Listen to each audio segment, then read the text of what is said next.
హల్లెలూయా పాడేదా, ప్రభు నిన్ను కొనియాడేదా. నాదు శత్రువులను పడద్రోయువాడవు నీవే, నాదు శత్రువులను పడద్రోయువాడవు నీవే. మహాసమధ్యుండవు నా రక్షణ శృంగము నీవే, మహాసమధ్యుండవు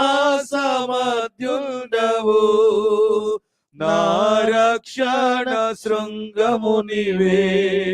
ప్రభువా నిన్ను నేను కొనియాడేదా, హల్లెలూయా పాడేదా, ప్రభు నిన్ను కొనియాడేదా.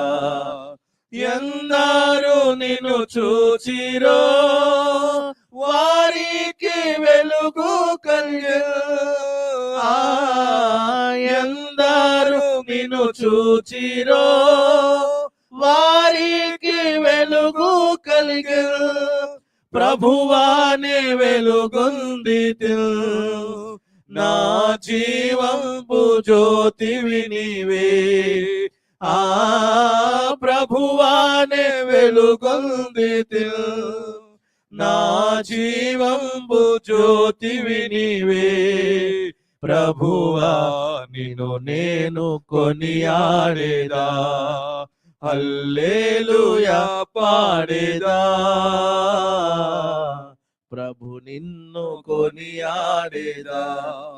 భయమును పారద్రోలి అభయమునిచ్చితివే, భయమును పారద్రోలి అభయమునిచ్చితివే. ఎబినేజరు నీవే ప్రభు, నన్ను సంరక్షించుచుంటివి, ఎబినేజరు నీవై ప్రభు, నన్ను సంరక్షించుచుంటివి. ప్రభువా నిన్ను నేను కొనియాడేదా, హల్లెలూయా పాడేదా, ప్రభు నిన్ను కొనియాడేదా. కష్టములన్నిటినీ ప్రియముగా భరింతును, కష్టములన్నిటినీ ప్రియముగా భరింతును, నీ కొరకై జీవితును, నా జీవంపు దాతవు నీవే, నీ కొరకై జీవితును, నా జీవంపు దాతవు నీవే.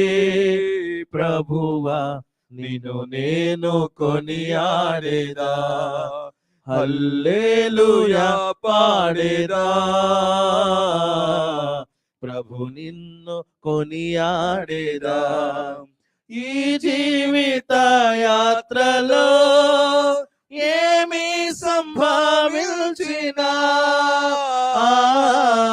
ఈ జీవిత యాత్రలో ఏమి సంభవించినా, మహిమానికే ఓ ప్రభు, ఇది నాది నా ప్రార్థన,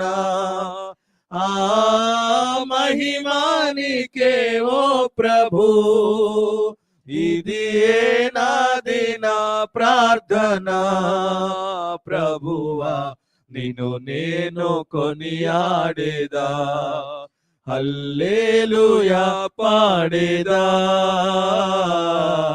ప్రభు నిన్ను కొనియాడేదా. పాడిన కీర్తనను బట్టి ప్రభు నామమునకు మహిమ కలుగునుగాక. ప్రభునందు పిల్లరా, దైవ వాక్యాన్ని చదువుకుందాం, శ్రద్ధగా ఆలకించండి. పేతురు వ్రాసిన 2వ పత్రిక 1వ అధ్యాయము 12 నుండి 15 వచనాలు చదువుకుందాం. Second epistle of Peter first chapter 12 to 15. Please silence please.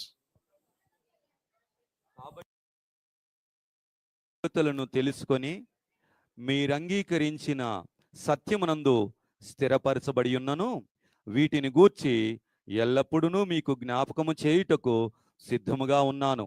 మరియు మన ప్రభువైన యేసుక్రీస్తు నాకు సూచించిన ప్రకారము నా గుడారమును త్వరగా విడిచిపెట్టవలసినని ఎరిగి నేను ఈ గుడారములో ఉన్నంత కాలము ఈ సంగతులను జ్ఞాపకము చేసి మిమ్మలను రేపుట న్యాయమని ఎంచుకొనుచున్నాను. నేను మృతి పొందినను తర్వాత కూడా మీరు నిత్యము వీటిని జ్ఞాపకము చేసుకున్నట్లు జాగ్రత్త పడుతును. ప్రభునందు ప్రియమైన వాళ్ళరా, ఈరోజు ఒక శుభదినం. ఏమిటి అంటే ప్రపంచంలో డాక్టర్ వైఎస్ రాజశేఖర రెడ్డి గారిని ఎరిగిన జనాంగం అందరూ కూడా గుర్తుంచుకునేటువంటి రోజు. కొందరు వేదనతో, కొందరు ఆతృతతో ఎదురు చూసినటువంటి రోజు, మరికొందరు నిరీక్షణతో వేచి ఉన్నటువంటి రోజు. చెప్పడానికి 16వ వర్ధంతి అంటారు, కానీ ప్రతి దినము కూడా వారి ద్వారా మాట సహాయం పొందిన ప్రతి ఒక్కరు కూడా జ్ఞప్తి ఉంచుకున్నటువంటి రోజు ఈ రోజు. ఇక్కడ లేఖన భాగంలో చూస్తే ప్రభు అయిన క్రీస్తు రాయబారి పేతురు మరణించబోయే ముందు వ్రాసినటువంటి మాటలు సుమారు క్రీస్తు 67లో. ఏమి చెప్తున్నాడు? ఎవరు ప్రభువునందు నీతిమంతులుగా ఉంటారో వారి జీవిత విధానం చెప్తూ ఉన్నాడు. గ్రహించండి, ఇక్కడ మాటలు పరిశీలన చేస్తే లైఫ్ ఇస్ ఎ జర్నీ. నేను చాలాసార్లు ఈ మాట మాట్లాడుతూ ఉంటాను.